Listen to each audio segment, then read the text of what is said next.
All right, everybody, welcome back to the show. Thanks so much for being here with me today. I'm your host, Nolan, and we have a lot to get to today. Absolutely massive weekend we just had in terms of foreign policy all around the world, so we'll try and get to as much as we can today. We're going to start off with the latest updates out of Venezuela, where, of course, this weekend we had the United States bombing campaigns in the capital of Caracas, as well as the capturing of President Nicolas Maduro, who has been a long-time target of the Trump administration for months now, and really even years since the first Trump term. So we'll get into all the latest updates on that. He is now in court facing trial on drug trafficking charges, as well as a bunch of other charges. So we'll get into the latest on that. And then later on in the show, we're going to talk about a lesser discussed story, but very important, which is the current protests in Iran against the regime, which really seem to be destabilizing the regime. And this may lead to another regime change, this time across the world in the Middle East. So we'll talk about all that today and more on the Quest for Clarity podcast. It is about who we are. It is about what we believe. They're building up this case just like we did in Iraq. Build up the war propaganda. There was no Al-Qaeda in Iraq. The more you tell the truth, the stronger you become. Mr. Speaker, we're not rearranging deck chairs on the Titanic tonight. We're putting coal in the boiler and setting a course for the iceberg.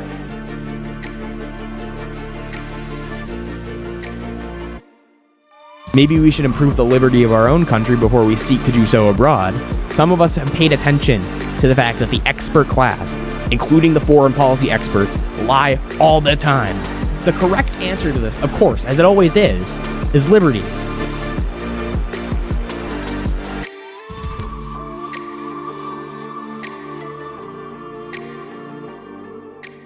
All right, everybody, before we begin, if you wouldn't mind going right down below this video and hitting like and subscribe, I'd really appreciate it. Also, if you wouldn't mind going to my Instagram, X, and Spotify accounts and giving all those a follow, I'd also really appreciate that. Let's get into the news. We'll start off here by reading from this Reuters article, just giving the latest updates on the actual court case involving Nicolas Maduro after he was captured in Venezuela and brought to New York City, the Southern District of New York, to face charges. This is just from today from Reuters. It says, quote, toppled Venezuelan President Nicolas Maduro pleaded not guilty on Monday to charges of narco-terrorism after President Donald Trump's stunning capture of him rattled world leaders and left officials in Caracas scrambling to respond. Maduro, 63, pleaded not guilty in New York federal court to 4 criminal charges that included narco-terrorism, cocaine importing conspiracy, and possession of machine guns and destructive devices. Quote, I am innocent. I am not guilty. I am a decent man. I am still president of my country, Maduro said through an interpreter before being cut off by U.S. District Judge Alvin Hellerstein. Maduro's wife, Celia Flores, also pleaded not guilty. The next court date was set for March 17th. So this is the latest out of this actual court case where he is being charged in New York City on, as it said there, really focusing on the narco-terrorism designation that the United States gave him months ago. And as we've discussed before, if you want to go back and watch my breaking news coverage, please do so because we go into it there as well in detail.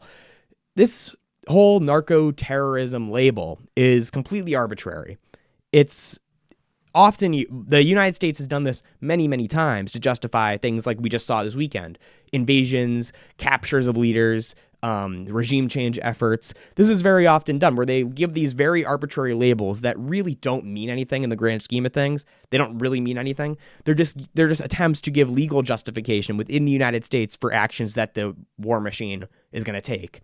So this capture of Nicolas Maduro, which has been a long time coming, largely for interests other than drugs, it really is entirely for interests other than drug trafficking.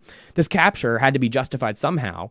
So what you're seeing right now from the regime and from the Trump administration is this attempt to classify him as a narco-terrorist, as a narco-trafficker, and attempt to tie him in to gangs such as Tren de Aragua and also fake gangs such as Cartel of the Suns, which is a completely fake drug cartel that the administration is just mindlessly repeating and has never actually been documented as a real cartel.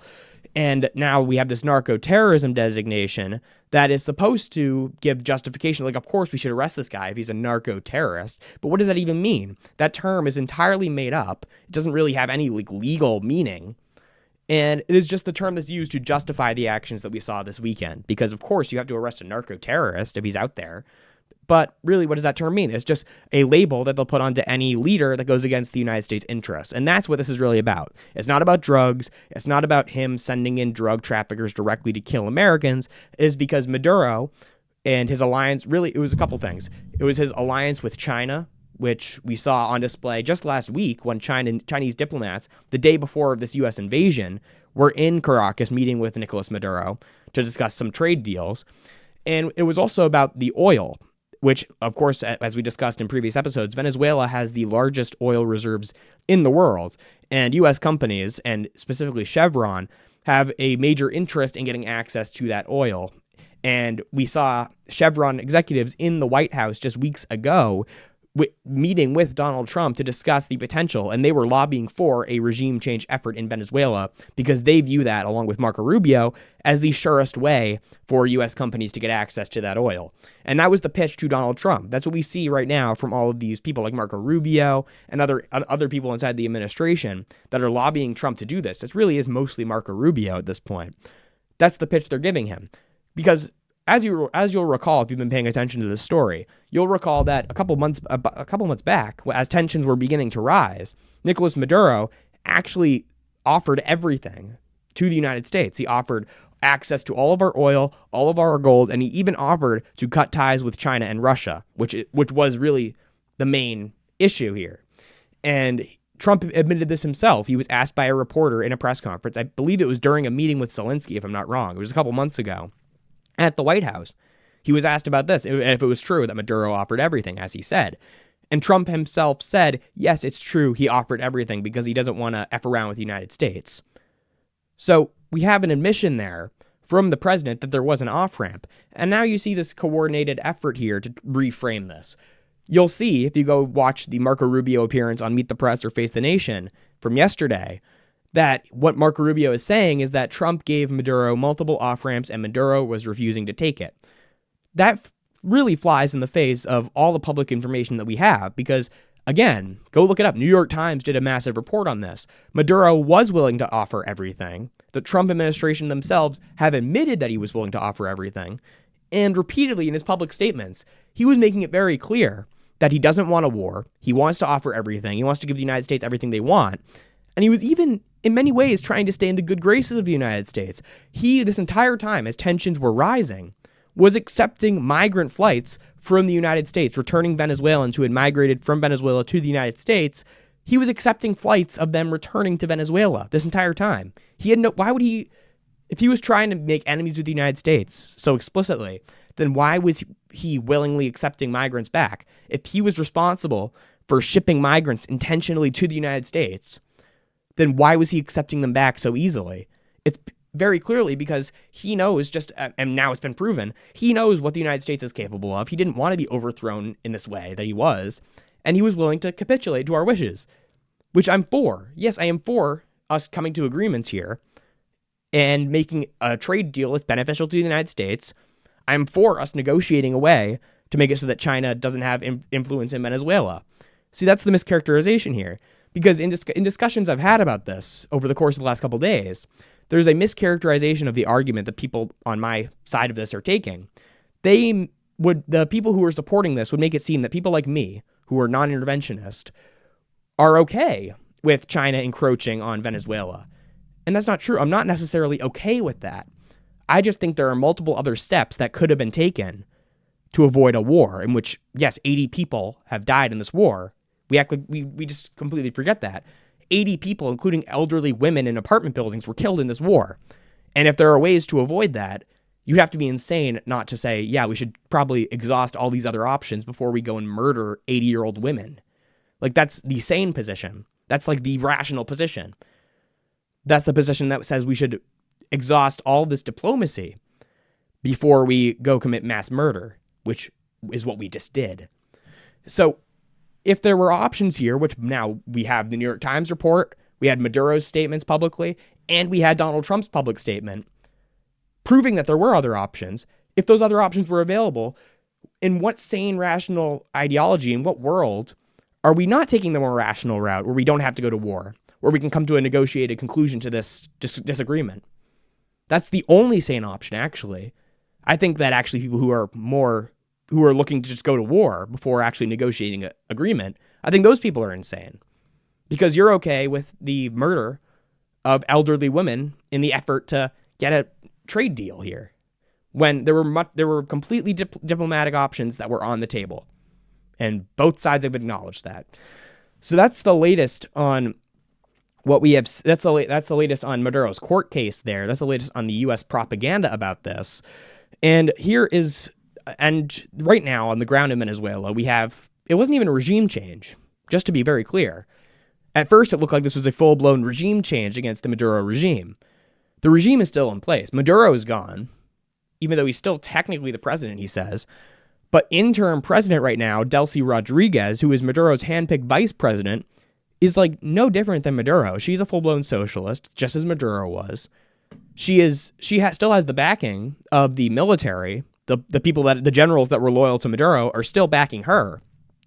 They still have the guns in this situation.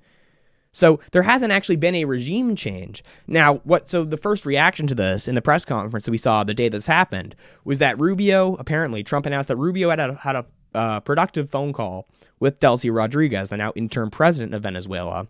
And apparently they had come to some sort of agreement. This was a very broad statement. It didn't go into any detail. But apparently they had come to some sort of agreement to work together somehow. And this could just be to save face. This could be for Delcy Rodriguez to save face with her population. But Delcy Rodriguez's public statements have not gone along this line. She is very angry about this, seemingly. She's demanding Maduro be returned. Her, as well as the top generals in Venezuela, are very upset with this, it seems. According to their public statements, they were on TV, national television in Venezuela all day the day this happened, and were very upset. They were demanding to know his whereabouts. They were demanding Maduro be returned. They saw this as an invasion of their sovereignty.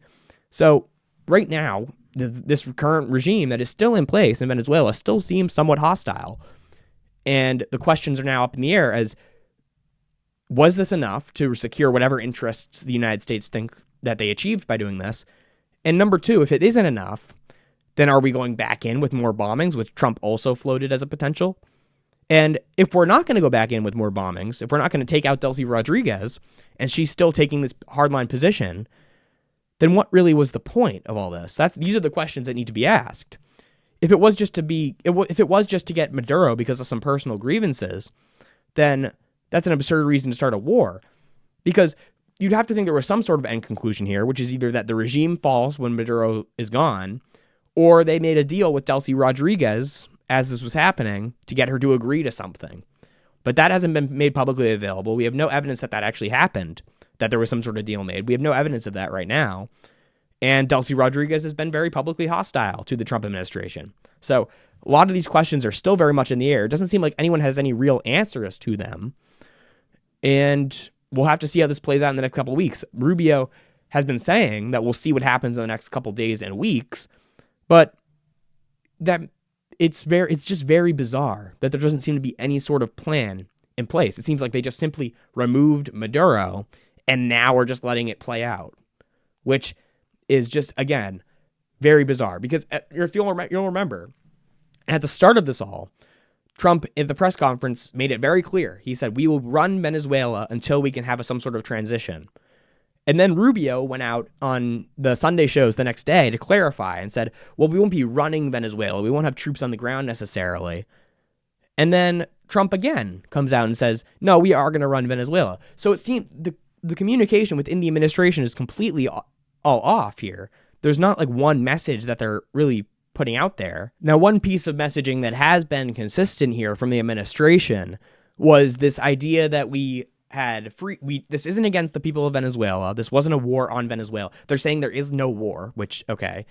They're also saying that this was an effort to free the people of Venezuela. That's number two. And they're also saying repeatedly, all these people, both in the administration and people in Congress and people supporting this, keep mindlessly repeating the Monroe Doctrine without having a shred of a clue what the Monroe Doctrine actually says. So we're going to start off here. I just want to show you guys a clip. This was Marco Rubio on Meet the Press just yesterday discussing how apparently taking out a country's leader and bombing their capital isn't an act of war. Take a look. Is the United States now at war with Venezuela?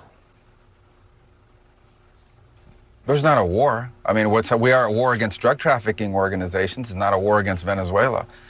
We are enforcing American laws with regards to oil sanctions. We have sanctioned entities. We go to court. We get a warrant. We seize those boats with oil, and that will continue. We would continue to reserve the right to take strikes against drug boats that are bringing drugs towards the United States that are being operated by transnational criminal organizations, including the Cartel de los Sols. Of course, the leader of that cartel, is now in U.S. custody and facing U.S. justice in the Southern District of New York, and that's Nicolas Maduro. So we made a big progress in that regard. So that's just like an obviously absurd statement. Imagine. So his Rubio's claim here is that plucking the leader from a country and bombing their capital and killing a bunch of their citizens, like 80 people, some of which were civilians. His idea here is that that's not an act of war. That's like what he's claiming right here. Okay, let's just reverse the situation here and see how we feel. Say China right now decided to bomb Washington, D.C., and in the process, capture Donald Trump and take him back to Beijing. You're telling me that that everyone here is supposed to take that as not an act of war on America?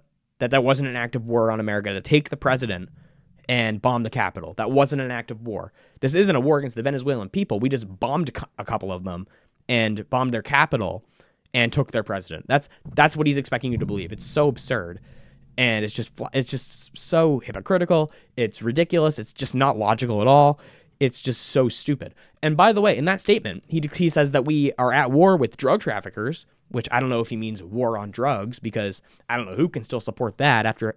How is that, like, just checking in on that like 30 years later? How is that gone?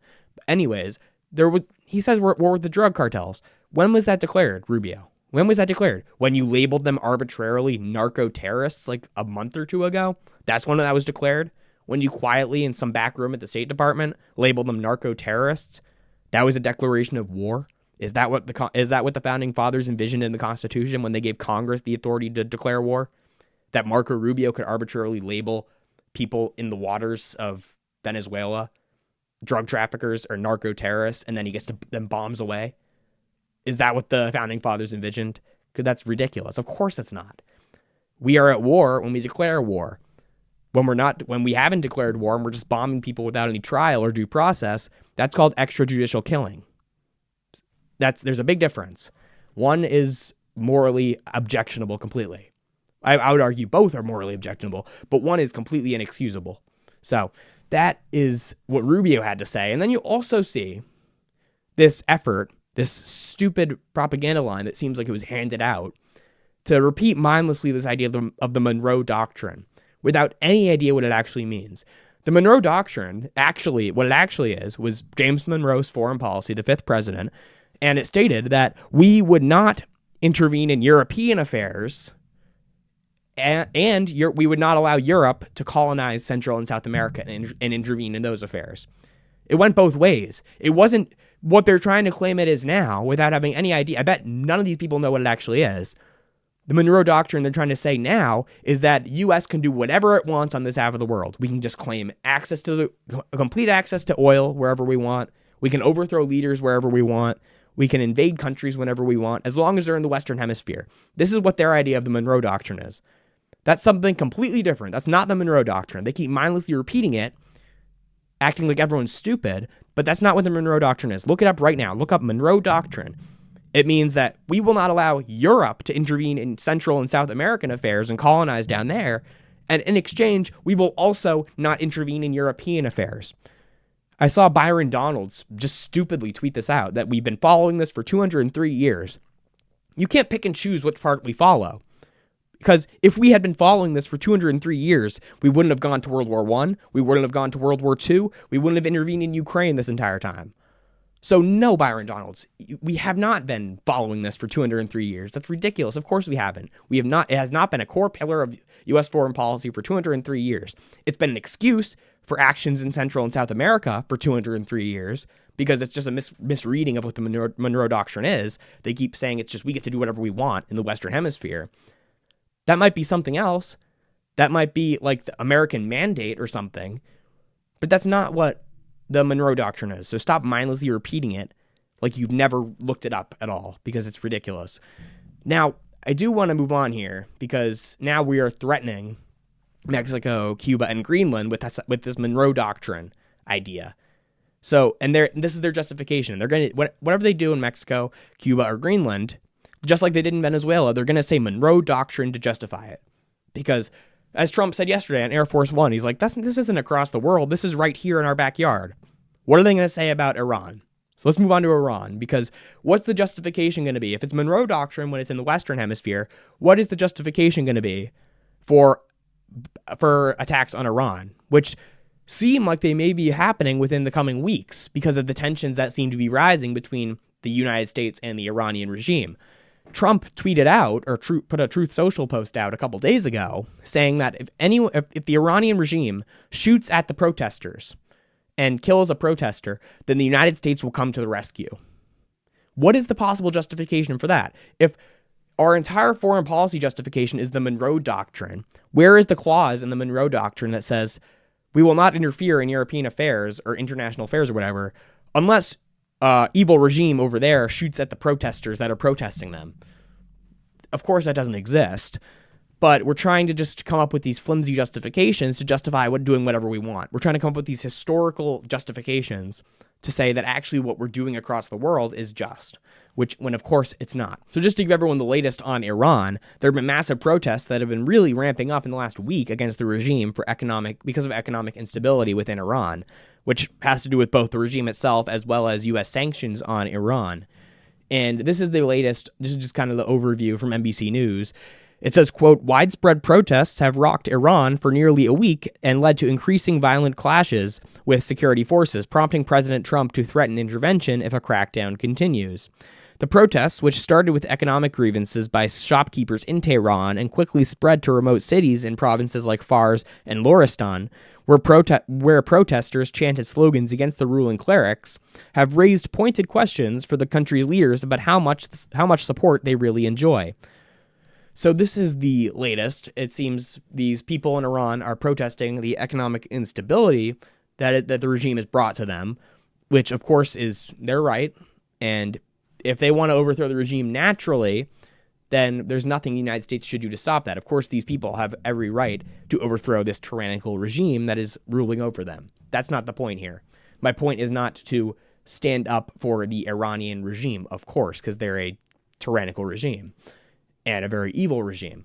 My point here is that I'm raising the question, are these protests entirely natural? Which is a very fair question to raise, given that there have been many times in recent history in many countries across the world where the CIA has directly been involved in creating unrest in these countries and then claiming that they're natural protests. Again, if we just go through a quick run through here, we had the Maidan Revolution in Ukraine, which was funded to the tune of $100 million by the CIA, which ended up in the overthrow of the Yanukovych government in Ukraine because of the fact he was about to make a economic deal with Russia. There was that one. There was also the CIA's dirty war in Syria, in which they funded directly Al-Qaeda and ISIS and tried to play it off as if it was part of the natural Arab Spring uprisings across the Middle East. But no, it wasn't. They directly funded Al-Qaeda and ISIS under Barack Obama in order to overthrow the Assad regime. There was, of course, the overthrow of Muammar Gaddafi in Libya, which was backed entirely by NATO. These people in the protests and the riots in Libya were coming directly from Great Britain. It's crazy the amount of, and of course in Venezuela over the course of the past couple decades, there have been CIA funded riots in Venezuela. There have been lots of efforts by the CIA to overthrow unfriendly regimes to the United States, and they do this covertly, but they do it. And there is also the potential, which has been raised by the Jerusalem Post has raised this question, as well as other people on social media, is whether or not Mossad may be involved in these protests in any way and trying to get these protesters agitated and amped up and trying to overthrow the regime. And this all came to a head, this question, when Mossad themselves, which is of course Israel's CIA, literally said on their Twitter account that they were with you in the street. We are with you in the field, is what they said. This is just from the Jerusalem Post, just going over this real quick. It says, quote, on Monday, the Mossad used its Twitter account in Farsi to encourage Iranians to protest against the Iranian regime, telling them that it will join them during the demonstrations. Quote, go out together in the streets. The time has come, the Mossad wrote. It continued, quote, we are with you, not only from a distance and verbally, we are with you in the field. Of course, implying that Mossad is on the ground in Iran, which they are to some degree. They're during the 12-day war, Mossad had successfully infiltrated a lot of the internal governance of Iran, and that was largely the way they were able to track down these scientists and assassinate these scientists during the 12-day war. They were able to take out a lot of the people in the Iranian or the Islamic Revolutionary Guard Corps. That's how they were able to do it, because they have Mossad guys infiltrated within Iran. And I'm sure that it's no different here. Now, there are claims that Iran is making that they arrested a Mossad agent, is what they called it, a Mossad affiliate, participating in the nationwide protests. And who knows? Maybe they did, maybe they didn't. I don't have reason to just go out on a limb and believe the Iranian regime. I don't have reason to do that. But it's very possible, because we know Mossad is probably in some way trying to agitate these protests and get them amped up to potentially overthrow the regime, because that's very much in Israel's interest. If we look at the broader scope of the Middle East here, why does Israel have an interest in seeing the Iranian regime, the Ayatollahs, overthrown? It's very simple. As we've covered here on the show for months now, Israel is attempting to create this country, or expand their borders, I should say, they're trying to create Greater Israel, which includes Gaza and the West Bank, the annexation of both those lands, which they've been trying to do for decades. It also involves the acquisition of land in southern Lebanon, which is what they are trying to do, which is what these wars against Hezbollah have been about, which is there because Israel is trying to take land in southern Lebanon.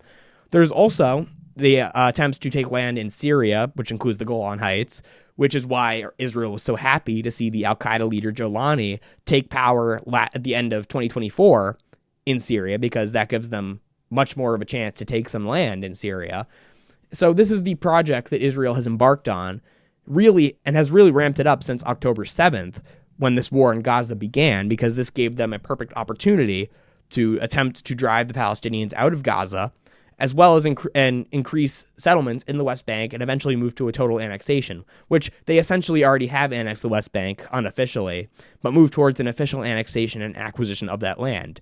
This is their goal. Now, in order to complete this whole plan for Greater Israel, they have engaged in the systematic overthrow of a bunch of these regimes across the Middle East that they see as posing a threat to this plan, whether it be Saddam Hussein in Iraq, whether it be Assad in Syria, Gaddafi in Libya, the Houthis they've really weakened in Yemen. And also, they've also just bought off a bunch of regimes, or at least the United States has on behalf of Israel, whether it be Egypt or the Saudis, to be friendly to Israel. So this is the situation. They have essentially, with largely thanks to the United States doing Israel's bidding for them in the region, there has been a massive shift in the Middle East amongst the leadership, not the people of the Middle East. The people of the Middle East have very different opinions than the leadership that has been bought off. But there has been a systematic changing of the Middle East that really came to a head with the Abraham Accords back during Trump term 1 to either overthrow unfriendly regimes or basically have the United States buy them off to be friendly with Israel and allow Israel to go forward with these plans. And the last regime that has not been overthrown or bought off really is Iran. And this is the only regime that threatens Israel's hegemony over the Middle East. So that is the reason they are so hostile towards the Iranian regime, and that's the reason Iran is so hostile towards Israel, is because Iran is basically the last country that has not been overthrown by the United States and Israel. So that's why these protests are being taken advantage of by Israel, because they see this just as an opportunity to have the Iranian regime overthrown potentially.